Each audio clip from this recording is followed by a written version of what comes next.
Imagine you're working in a massive company, one of those global giants with millions of customers. Data's flying everywhere. Sales data, customer feedback, marketing metrics, you name it. But here's the kicker. None of it's connected. Every department is hoarding its own data like it's gold in a vault. Marketing has their data, sales has theirs, product has a whole separate system. And guess what? They barely talk to each other.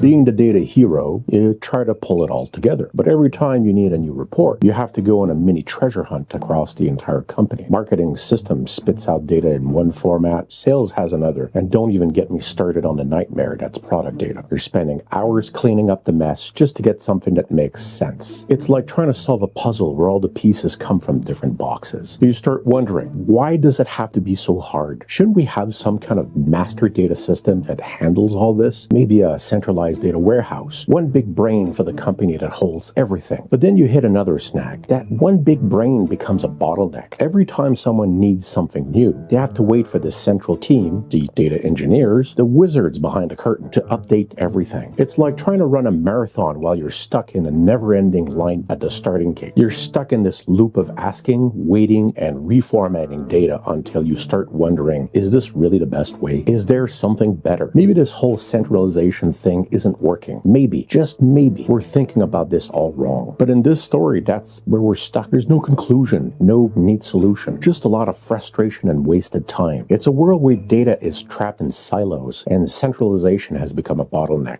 Now, what if I told you there's another way? So imagine the same company, but this time the data isn't centralized in one giant brain.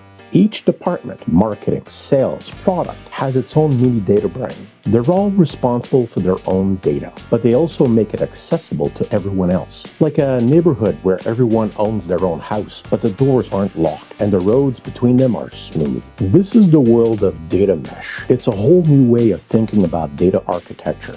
The big idea? Stop trying to centralize everything. Instead, let the teams that own the data also handle it. They're closest to it. They know it's best.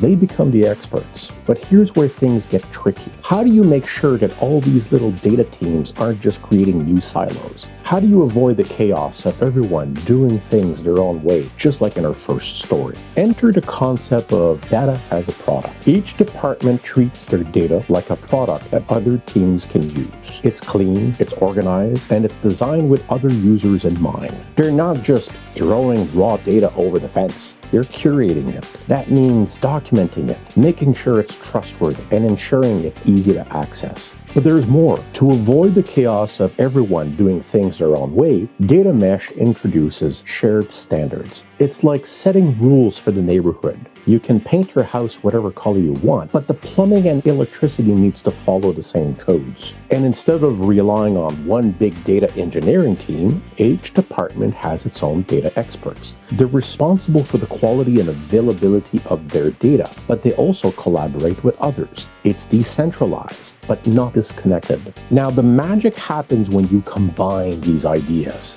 Data has a product, decentralized ownership, and shared standards. You get a system that scales without becoming a bottleneck. Teams can innovate in their own data without waiting for some central authority to give them the green light. And because each team is responsible for its own data, the quality actually improves. They're not just dumping data for some other team to clean up. They own it, so they care about it. This is what data mesh solves. It's a way to scale data across a company without turning it into a slow-moving beast. You get the best of both worlds: the flexibility of decentralized data management and the reliability of centralized standards. Instead of that giant bottleneck we saw in the first story, you get a network of connected data domains, each one owned and managed by the people who know it best. And that means faster access to insights, better collaboration, and a system that can actually grow with your business instead of slowing it down. So that's a data mesh. It's a shift from thinking of data as something that needs to be centralized to something that needs to be decentralized while still staying connected. It's like turning your data architecture into a well-run neighborhood. Each house has its own owner, but everyone plays by the same rules.